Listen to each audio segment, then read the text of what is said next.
could you please join me on the stage? Tim Shaw and David and Barry. You're all set to go. Please. And Barry. Yes, Barry, please. And David, please. Thank you. Yes.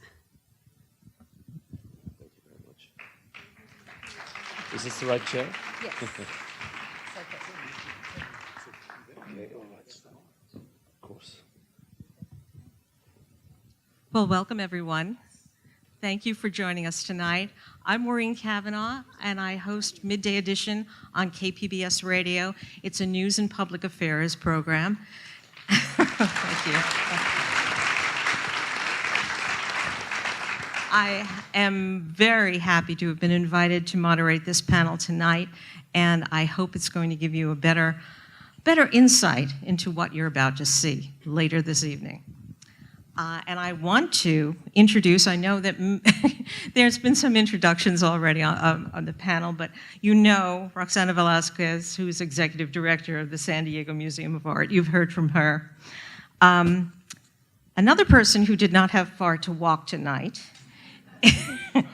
is Mr. Edelstein, the Artistic Director of the Old Globe, Barry Edelstein. Just quickly, he's a graduate of Tufts University and the University of Oxford, where he studied as a Rhodes Scholar. Since coming to San Diego from New York's Public Theater in 2012, Mr. Edelstein has brought a vast range of theatrical productions to the Old Globe, from premiere works by Steve Martin to the unleashed comedy of Robin Hood, to world premieres like The Wanderers and American Mariachi, and even to the heart of rock and roll. But it's Shakespeare's plays, with their ageless depth and universal humanity, that has been the central part of Barry Edelstein's scholarship and his artistic output, and that rich expertise is what we're hoping to tap into tonight. Welcome.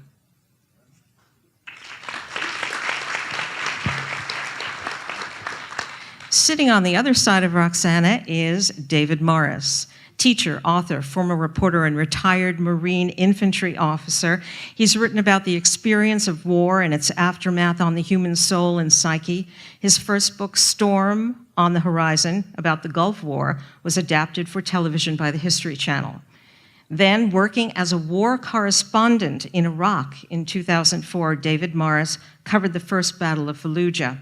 His 2015 book, The Evil Hours, a biography of post-traumatic stress disorder, describes the personal, cultural, and scientific aspects of PTSD. The Times Literary Supplement said the book, quote, conveys the mysteries of trauma in a way that is unsurpassed in literature. David Morris, thanks for being here. Thanks for having me. And let me just complete the introduction of the man who's created the extraordinary art installations that bring us here tonight, Tim Shaw. He was elected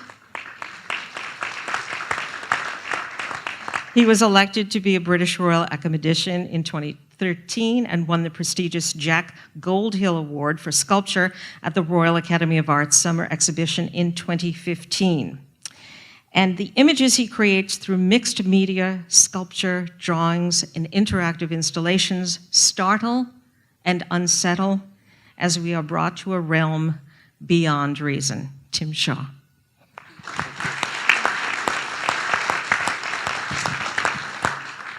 So we're going to be talking about a wide range of things, mostly about your work, Tim. So let me start with you. We just saw a montage of artwork. Images through the centuries of various artists that depict the darkness and terror of existence. And each of the artists had their own reasons for producing that kind of work. Sometimes it was religious, sometimes political, and sometimes they're personal, emotional reasons. I'm wondering, what are your reasons? Why are you taking us on this journey to these dark places? I don't think I've ever been asked that question. That's a very obvious question, I guess, to ask. I first started off creating art, and I was very inspired by Rodin and many other sculptors that were working at that time. And I think, with the work of Rodin, it's very much deals with the human condition. And as things progressed, it just seemed to resonate that these subjects were the ones that I should work about.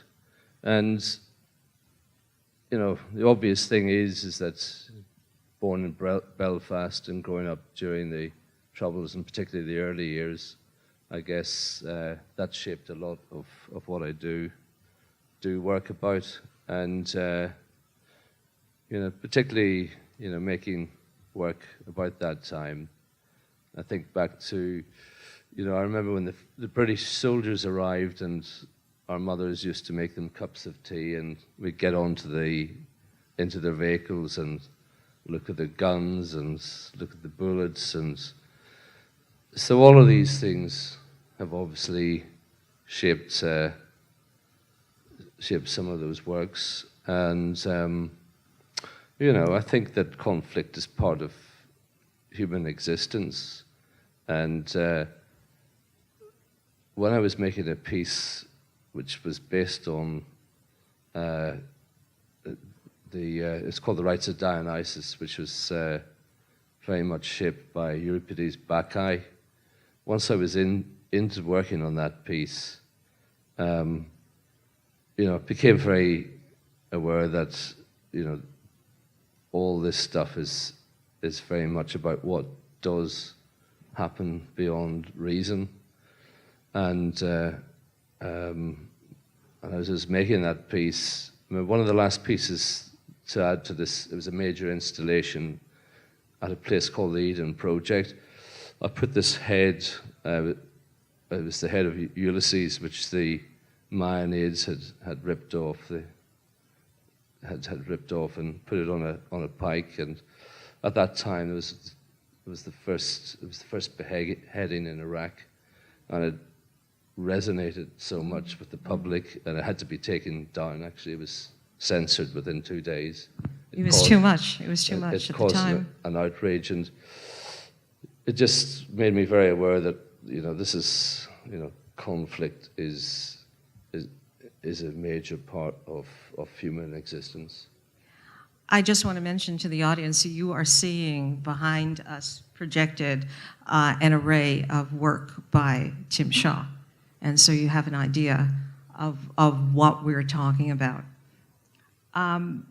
David, you've written probably a definitive work about post-traumatic stress. Do you Well, thank you.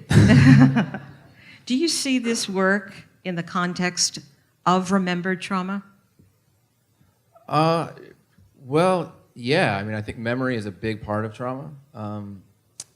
But I think what struck me the most, I just had an opportunity to preview some of the work. And I, to be honest, I had no, I feel like I should congratulate Tim for starters. I had no idea what I was getting into and didn't understand the directness and the immediacy and how consequential the work was going to be for me.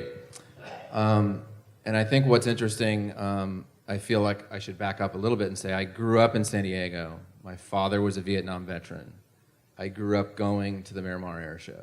I grew up, Top Gun instructors were my neighbors. I went in the Marine Corps. So this idea of growing up around the military in San Diego is kind of a company town, and being always immersed in this warrior culture was a big part of my childhood. And I think it's telling that for a lot of San Diegans and Californians as a whole, our grasp of what war really is really defined by Hollywood. So, the #1 movie of 2015 was American Sniper, and a substantial portion of the American population is going to remember the war that Hollywood presented to them. And so I think what's remarkable about Tim's work is that it thrusts you in the middle of a moment and actually shows you in an aesthetic, actually, I would disagree a little bit. Some of it is actually aesthetically pleasing in the way that violence often is. Guns are beautiful to look at. Guns are really, there's a reason that boys and young people are drawn to them, because they are, and swords are very disturbingly aesthetically pleasing. So there is this element to Tim's work that struck me. And I'm glad I think every artist has to confront the idea of, do I make this or do I make nothing? What can I say? What do I have to say? What can I offer the world? And I appreciate Tim's work because as a San Diegan who grew up in the shadow of Vietnam, I say Vietnam was one of my uncles in a lot of cases, is how I describe my childhood.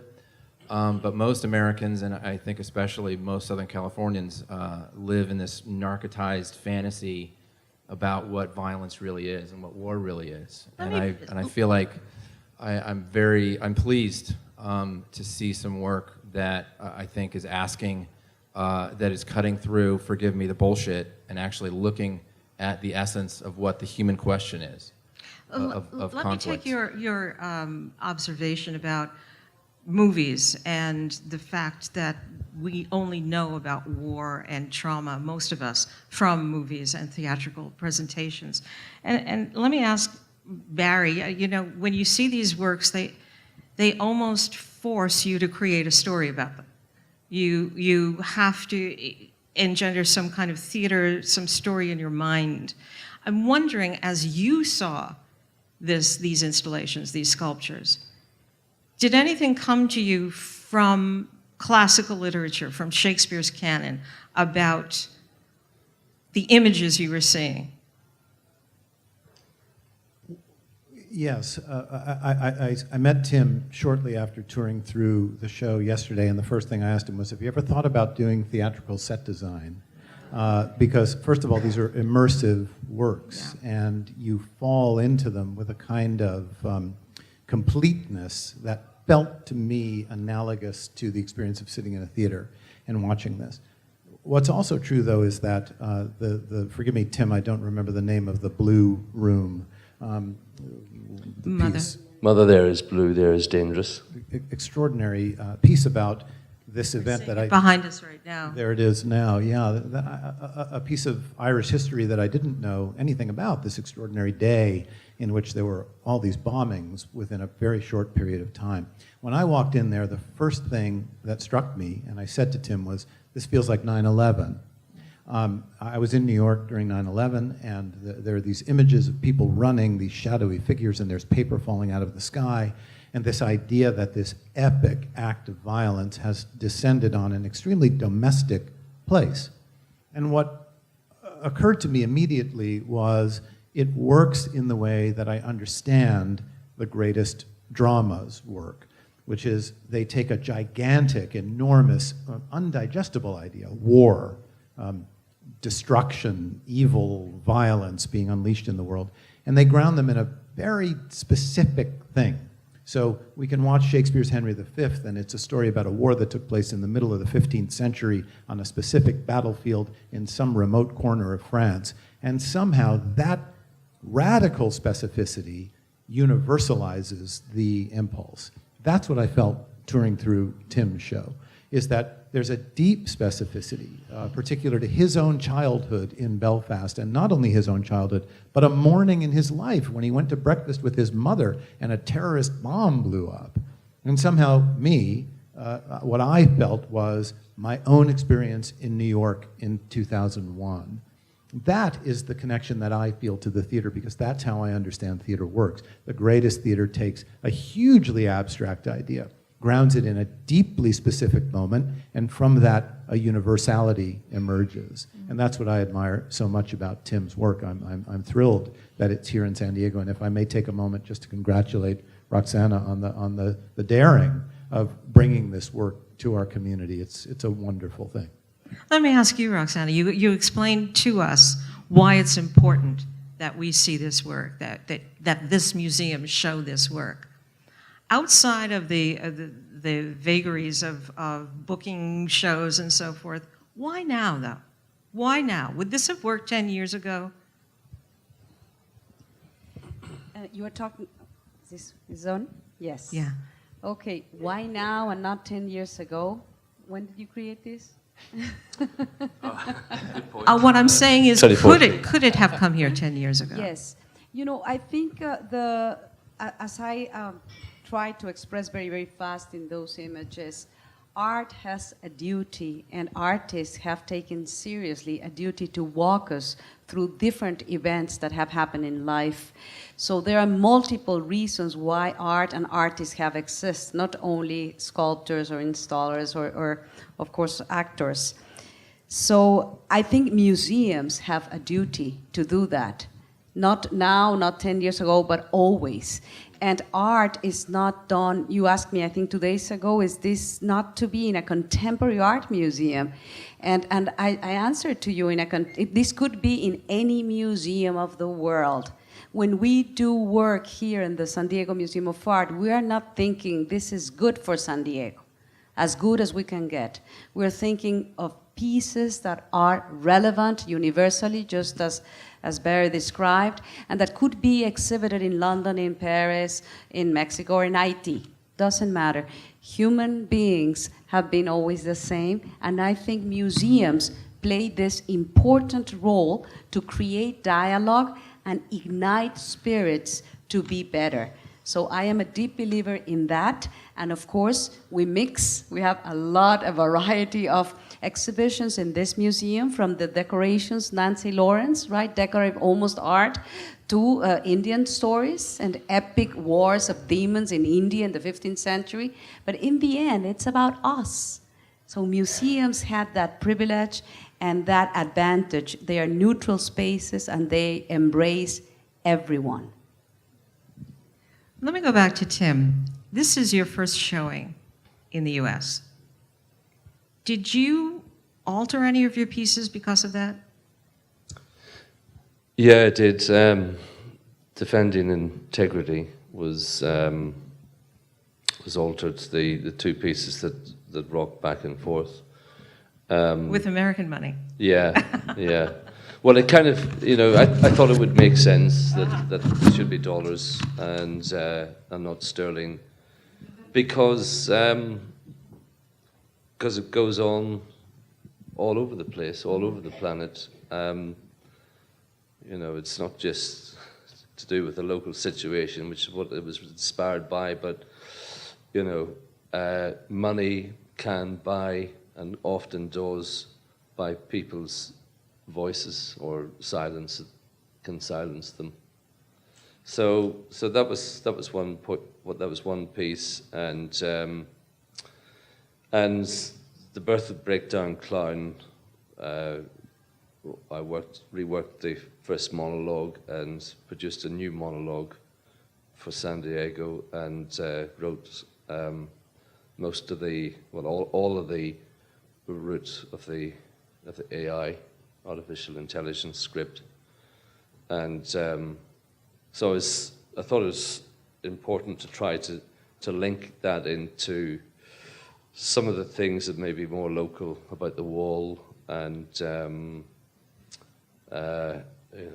border wall, and also about robotic and artificial intelligent technology and where that's going, and it just sort of delves into that, really. I mean, it's a very deep pool, isn't it?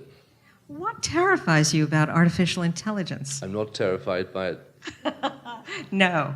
No, I'm not. I'm very interested in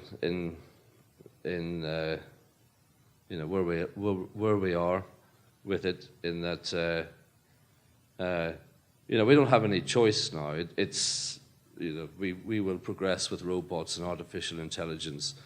Whether people like it or not, that's how it's going. Really, I'm terrified by it.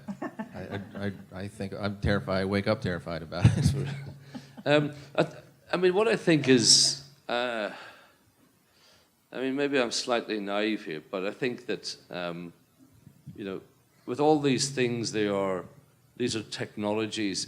It depends how things are used and for what purpose, and that's what we have to keep a check on and know where we're going with that. And in the second script, in the second script, the clown says, does it take a machine to remind you that we never left the Garden of Eden? Meaning, look around you and see what we have. And in part of the AI script, it says, remember, don't walk into a nightmare where machines tell you what to do. Well, the message is simple, is just be aware of who you are and do not let machines take over many of the things that enact our lives and tell us who we are. We're talking about the piece called Breakdown Clown, and it's going to come up on one of the projections behind. It's a rather odd-looking robot, and my question was going to be, in one of the dialogues or soliloquies this robot has, he talks about how much he's like us, how much he has a metal frame, we have a hard frame, we both have hard frames, soft bodies. Where does the soul come in? The soul? The soul. Well, some people say they see the soul in the eyes. And I think, with it, you've got to remember it's a robot. But I guess, without giving too much away, it's also about, whenever I was working with it and, we were connecting it up, it did make me think about, if you, I don't know if you've ever had a serious injury where part of your body is opened up. It's just equipment. It's soft, and in many ways, there's analogies to be drawn there that the robot has a metal bone frame. The armature. It's got the wires that connect it up. It's got electrical impulses that go from A to B, like our brains, and there's this. I suppose, in a way, the soul is in what it says. That's where it remains. And I think that soul, whatever that is, because that's also what I'm interested in. We'll never find the answers to these, to these big questions. But it's, through that piece of work, it's an interesting opportunity to try and at least, talk about them and inspire ideas as to what this is. Nobody's come back from the dead and said, hey, over on the other side it's going great and there is life or whatever. And that's where faith comes in, and belief in or not. I have to ask Barry, is soul in words? That's the bigger question than I think I'm credentialed to answer. But I can certainly report that I've had transcendent experiences in the presence of words. So I suppose you could say that's true. In front of great poetry, you identify something that feels like the soul, and in front of great works of art as well. And in the struggle to define and answer these things, you see both the glory of what a human imagination can achieve and its limitations. And there's something spiritual about that I suppose I would, yes, say that's where the soul is. I want to ask David, Barry was talking about Mother the Air is Blue, Mother the Air is Dangerous, that room installation, topsy-turvy sort of cafeteria. And it is essentially an act of violence, basically frozen in time. I'm wondering how that relates to the experience of PTSD, where one remembers over and over and over again a particular violent, traumatic event. Well, I think one of the things I found most striking about the work was just, one of the things I argue in my book is that PTSD is a disease of time, and the mind's inability to wrap itself around true terror and true horror. And there was at once a really cinematic element to the work, to Tim's work, and also this moment of And this is something, I got blown up in Baghdad once, and time both contracted and sort of expanded in certain ways. There was a sort of an ebb and flow to it. And when you're near dying, and I've experienced this climbing in Yosemite as well, there are times when the space-time continuum sort of takes on a different characteristic, and you begin to notice, and this is sort of a mammalian, to talk to the idea of equipment. We're mammals, so we're wired to survive. So we notice your eyes and your brain will take on more data as it fears the annihilation of itself. So I noticed different things when I got blown up in this Humvee in Baghdad in 2007. And so I appreciated the work because it put you in that moment of when you are suddenly no longer in the realm of the mortal. You're no longer in the regular everyday world. You're not worrying about what is taking your cafe latte so long to come to you, or when your croissant is going to arrive. In the context of this work, you're being thrust into the middle of this moment, which for some traumatic survivors remains timeless. You're in the moment of near extinction. So the work, I was allowed into the work, and I think spent more time than was socially comfortable for people, because it was really intense. And so the idea of being put in the middle of a never-ending moment that's going to go on and on and on, I thought was not only aesthetically interesting, but also truthful and accurate. And there is an interesting element of intense specificity and almost journalistic communication in that work, because you are in that moment, and it's not any moment. It's a very specific one. So yeah, it did speak to me. I think one of the things that makes this showing, this exhibit, so extraordinary is the range of work that people will see. And I don't want to let our discussion, Roxana, end without talking about Middle World, because there's a universe of stories just in this particular piece. Talk to us a little bit about what your impression is of Middle World.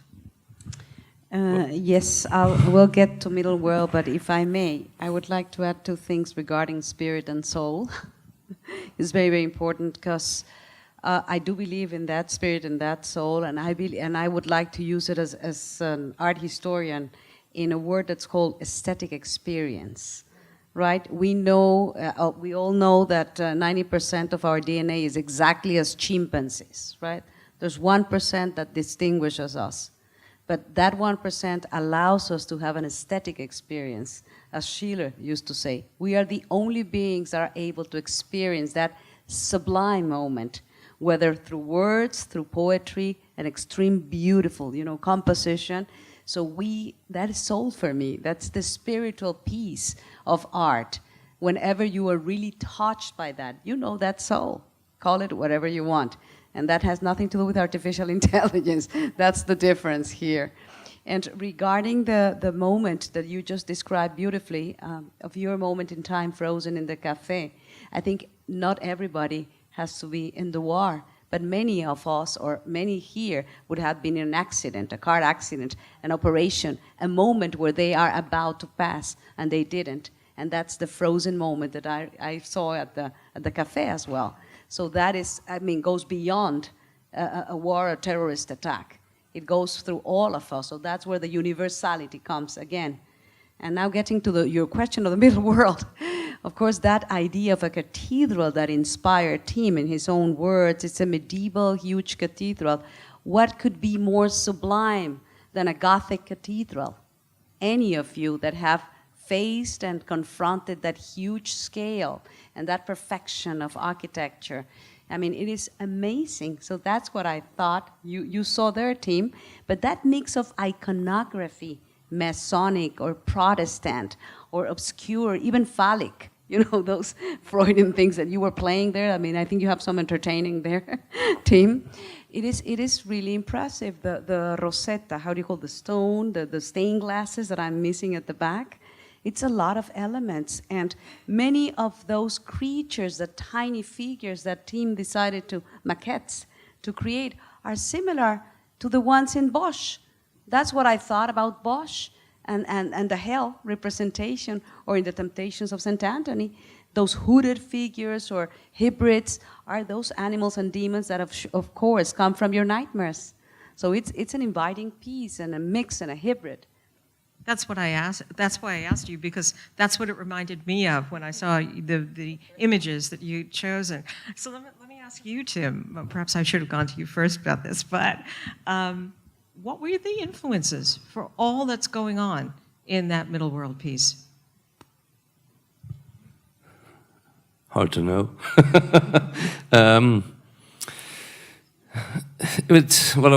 All I can say is that once I'd started it and got well into it, I was kind of gripped to make this piece, and it had to be made come hell, heaven or hell. It was just something that needed to be done.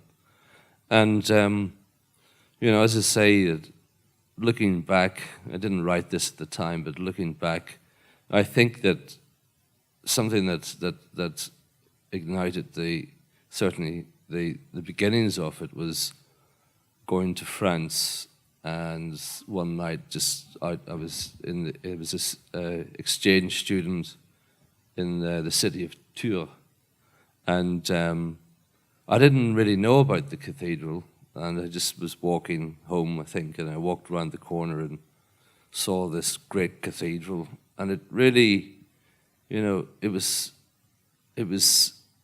just awe-inspiring and frightening, really, just to look at it. And I think that was one of the most sort of powerful influences of that. And also, going back to it the next morning and looking at all the imagery, I started to become aware that one could tell stories through multitudes of figures, and then the story began. And I think a lot of it, I've never really been keen to go into the detail about every figure. I know why every figure is made, and it's kind of not important to anybody else, but there was a certain correctness to it.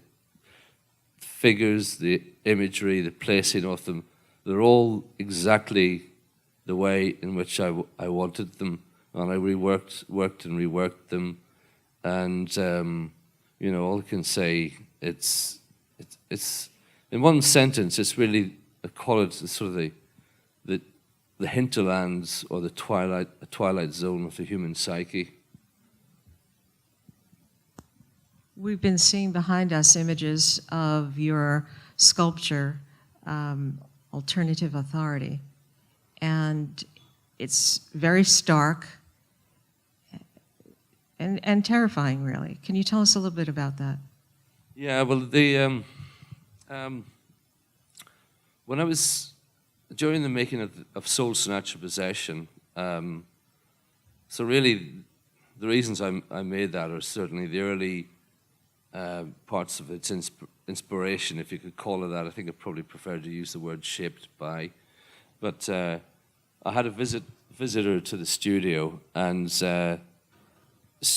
whilst making Soul Snatcher Possession, and she was kind of struck by the piece, and she said, "This just reminds me of being in Northern Ireland." And her husband had been in the services in the army, and they were out one Saturday morning, and they'd seen a poor woman who was being taken or displayed around in the back of a van, tied to a post and tarred and feathered. And she said it was one of the most shocking things that she'd ever seen. And this piece the Soul Snatcher Possession piece had reminded her of that. And I didn't really know much about the whole tarring and feathering thing going on. But as I started to look into it,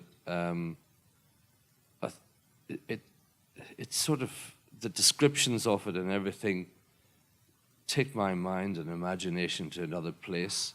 We all knew about the punishment, beatings, the kneecappings, and the shootings, and that this other thing belongs to some other place in the imagination, and that's why I needed to create this. And also it sort of addresses that thing of the vigilante, and is this right? Is this wrong? It happened most frequently to young women that were seen to be fraternizing with the British forces or the RUC, the police, and this was a form of community punishment dealt out to them. Say, you do this, then you will be. This is what will happen to you, and there's a program about this, and the BBC had interviewed some of the mothers and said, well, they deserved what they got, and it just kind of reminded me that in times of conflict and war, that people act differently. And it also reminded me, because I know that the inspiration for this piece came from violence that was dealt to women, sometimes by other women. But it also, in this era of Me Too, sort of stood as an image of women being blamed for violence they had no part in creating. And I think that we see that a lot in art. Barry, I'm going to go to you on that. Women being blamed for violence they had no part in creating. That piece, the tar and feathering piece, is shocking to see. Strong, strong, strong piece of work. I don't think I'll forget it. And it's shocking to then reflect on the fact that this is something that actually happened, not in medieval Europe, not in some backwater, but in a great metropolis, and relatively recently. I think that what resonates with me about Tim's work, this idea of going beyond reason, I'm in the middle of directing a production right now of Shakespeare's The Tempest, and there's this idea in the play, it's at the end of Shakespeare's career, about wonder. And wonder in the Elizabethan imagination cuts in two directions. It's beautiful, the fact that you go to sleep some night in April, the following morning you wake up, there are daffodils everywhere. And they weren't there the night before, and it's a kind of miracle. And beautiful, I look at my son and he looks like me. It's a miracle. It's an inexplicable kind of wonder. At the same time, there's a hurricane that will wipe out hundreds of square miles of a coast someplace. Terrible, horrible, horrifying.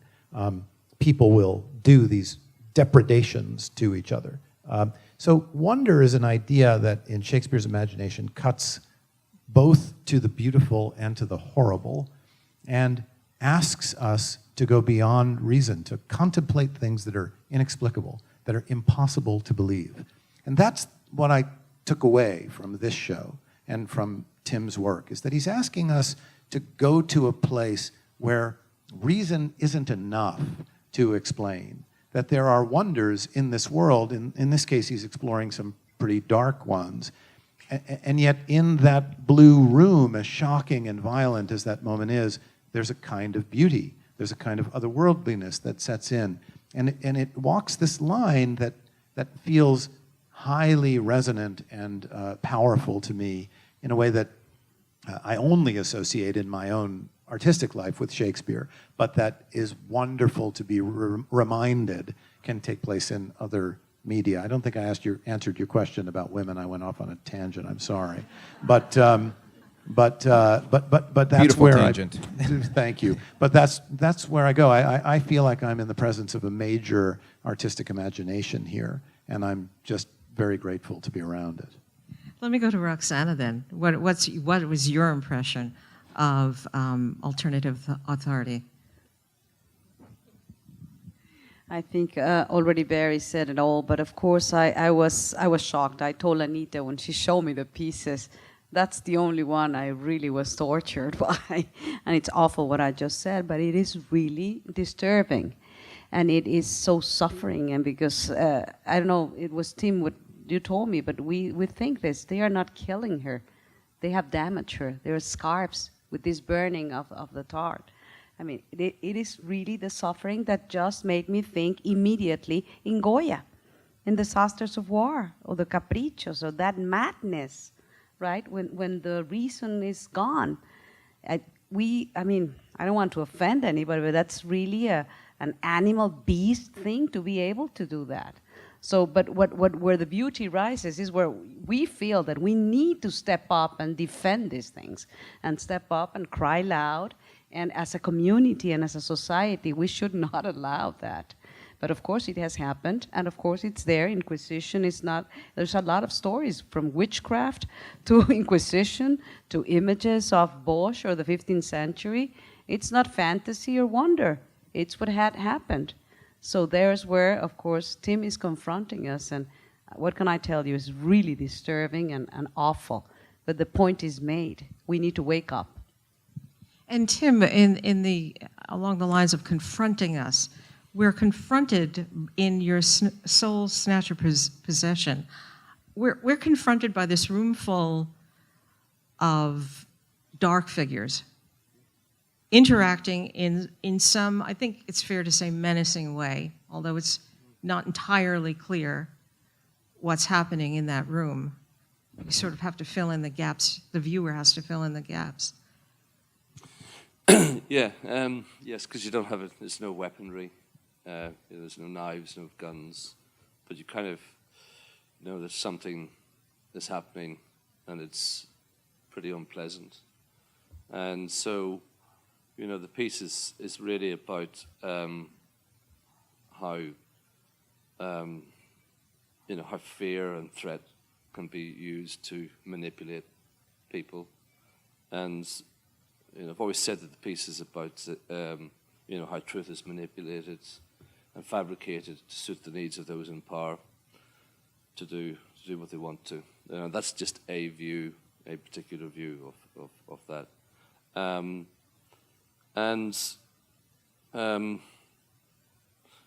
I made it.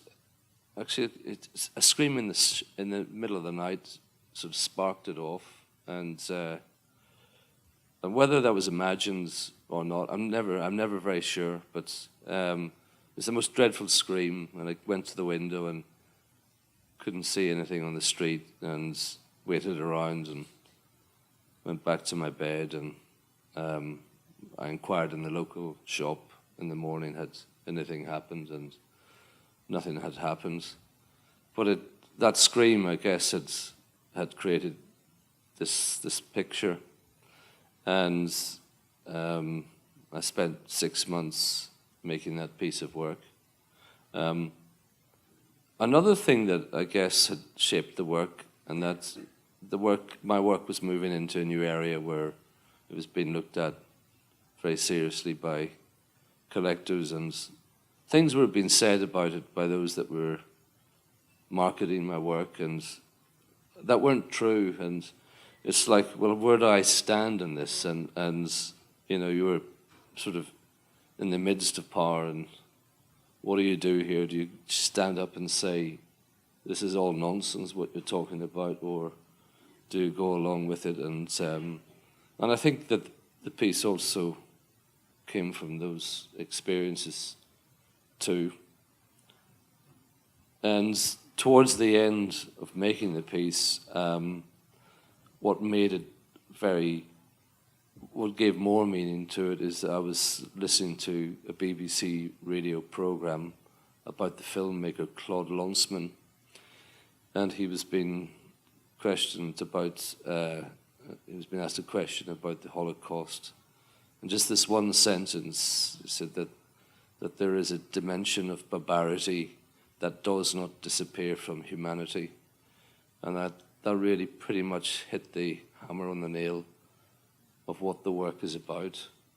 And of course, this is go back to saying there's nothing very clear about what's happening, but something is, and it's about the build-up threat that something could happen if you don't toe the line.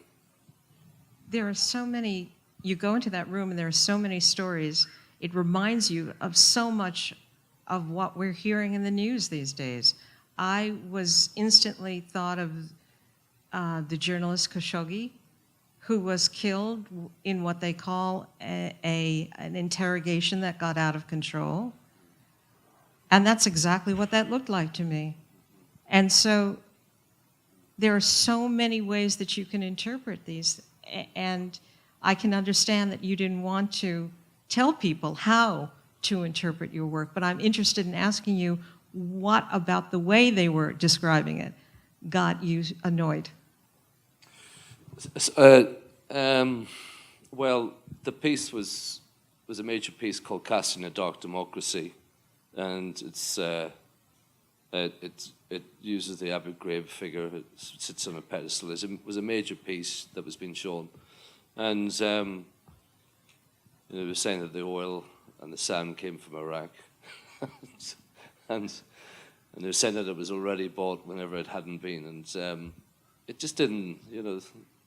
This is all nonsense, and do you get up there and then and say, this is nonsense in front of everybody? It's a hard one to do. If people do really misinterpret what you're doing, though, do you feel an urge to step in and say, no, you've got this completely wrong? Well, if it's about the nature of the work, if it's actually there was a misinterpretation of the alternative authority piece. In fact,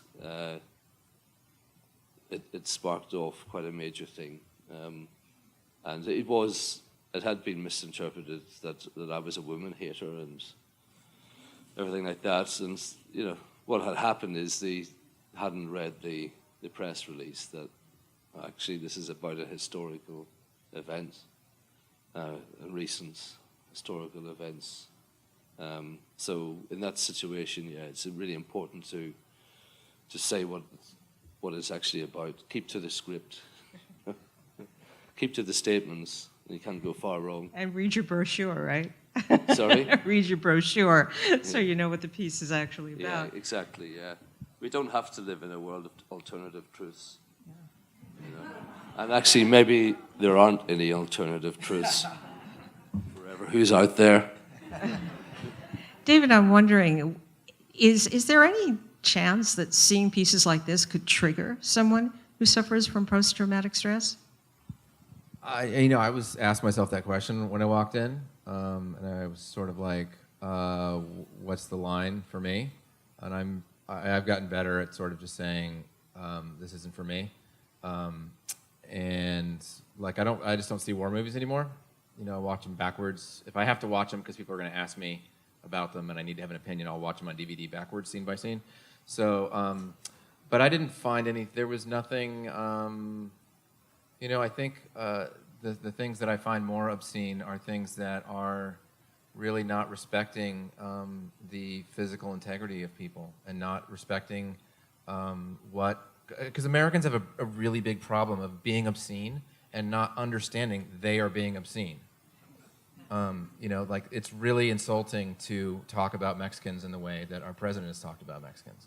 It's obscene to me as a person.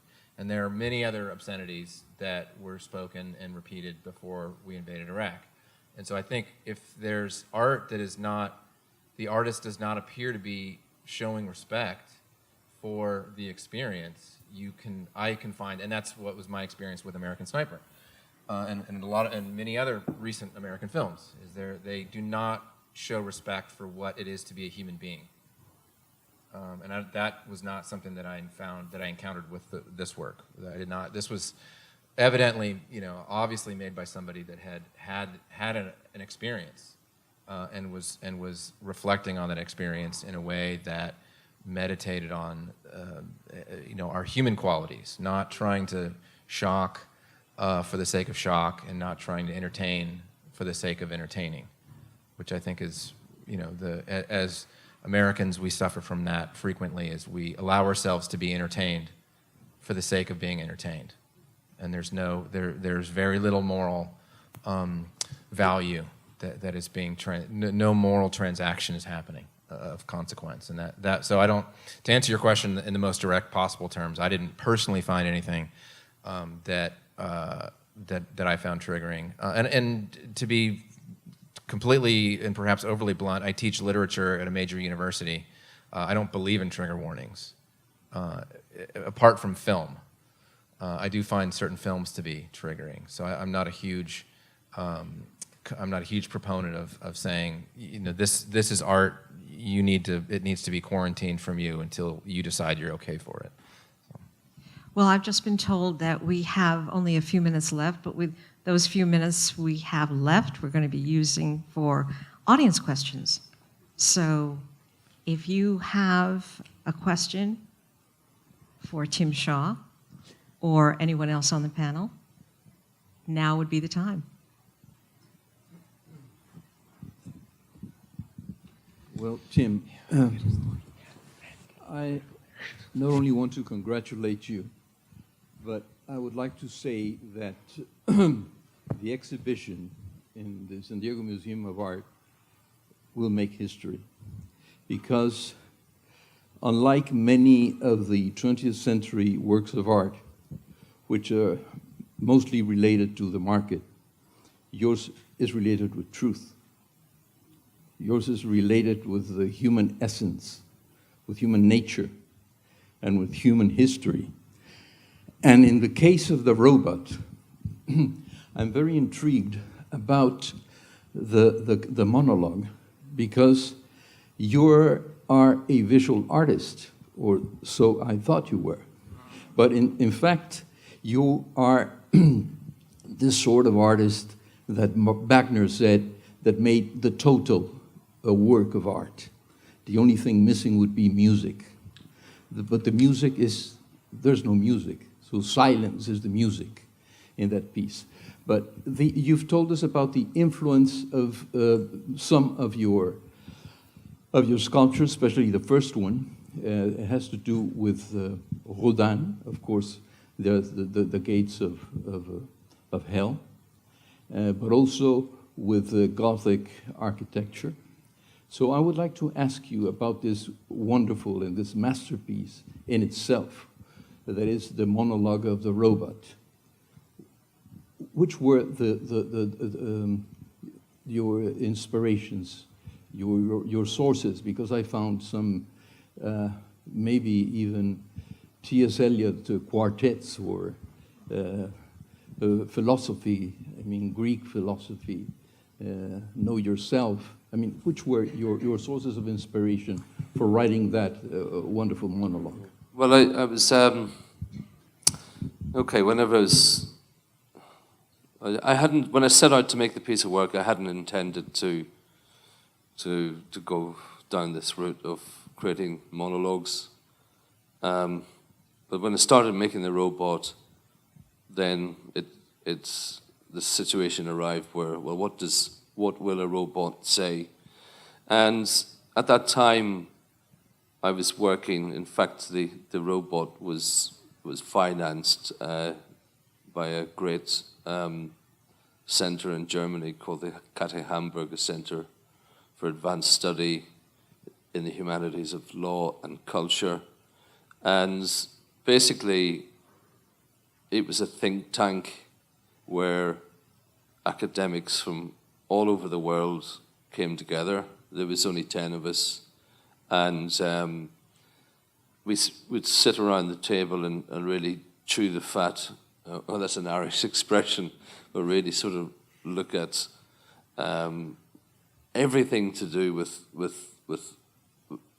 what it is to exist. And I think in Germany, I think the Germans are very serious about trying to address those situations and to talk about those things. And so I was kind of thrown into this think tank, and it just made me think long and hard about these things. And I wanted to start really at the beginning about, well, what is existence? And that's what the robot begins to talk about. And what is spirit? And You know, this one bit where I had experienced, I was on the scene of just after a fatal bike accident, and that has always left a profound impression on me, because when I got there, you know, the body was covered over a red blanket, and then very respectfully the ambulance men took the stretcher to the ambulance. But the atmosphere, and it was in the center of London, it was like a ball of silence. There was something in that atmosphere where, you know, time and go back to that time and space continuum that you talk about in your book. There was something held in that atmosphere for that moment, and it was like the soul had been kicked out of the poor dead person's body, and things like that came into the monologue too. And again, I'm kind of just interested in, you know, can a robot have a soul, and can objects have souls? You know, if you think about ritual, African ritual masks, you know, the carver goes to find the right tree that has the right soul, to take the wood, to carve that mask. And I'm just interested in that, and also I had spent some time in Athens, and it was particularly, it left quite an impression on me that the Parthenon, which was the temple for Athena, that in the inner sanctum, priests would walk in with fear and in their shaking in their boots, and because they believed that the soul of Athena existed within the giant statue of marble, gold, and ivory. So all of those things come into this piece of work. Do we have time for another? Any more questions?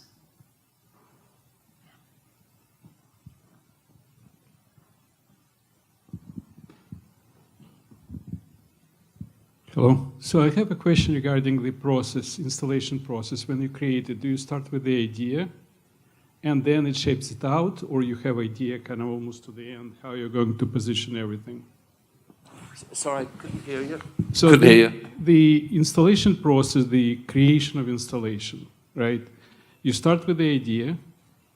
Do you have the idea from kind of shaped out from the beginning to the end, or it shapes out as you go and you create it? Sometimes there's no format. Sometimes the works have started with an idea, and there's a very, very particular shape and form to it already in my mind. And other times, it's a bit like Paul Klee taking a line for a walk. You know, you just start the piece of work, and then things evolved from there. But I think the middle world was a bit like that it began with these few figures, and then it continued on and on to what it is, to what you see today. One more question. I'm told we have time for one more question. No pressure.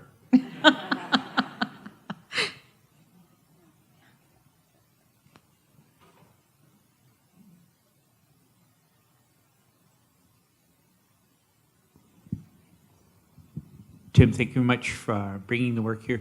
My question is, do sometimes you work from the opposite perspective? Are some of these so challenging that you mean for us to think, you know, I'm really not that bad?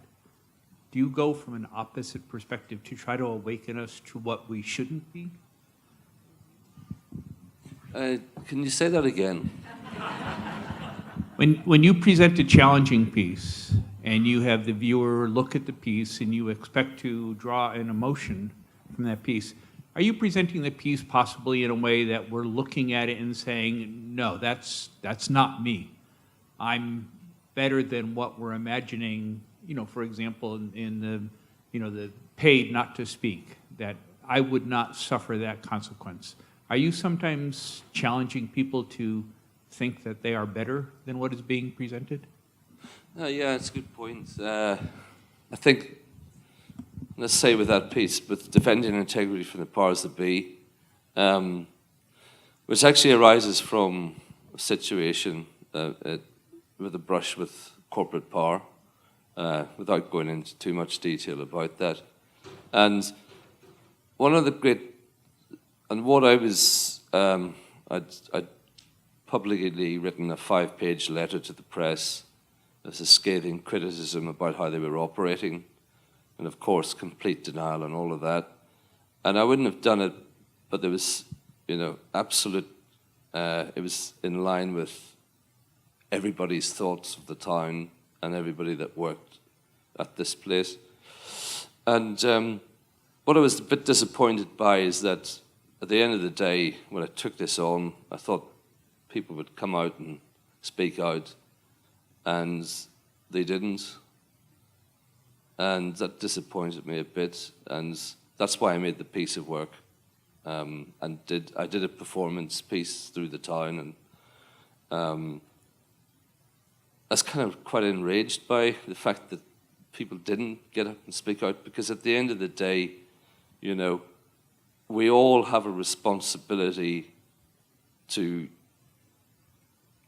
at least speak out and attempt to change things that we don't like how those in power are dealing with governance. And I'm always surprised that, why isn't there more people speaking out and more protest? And what I worry about with the digital age is that there's a lot of, social media, people speak out quite freely, but actually I think there's a difference between social media protest and actual protest. And I think actual protest is really important. And I remember in 2008, there was a protest that turned into a riot and people were injured and one person was killed in London.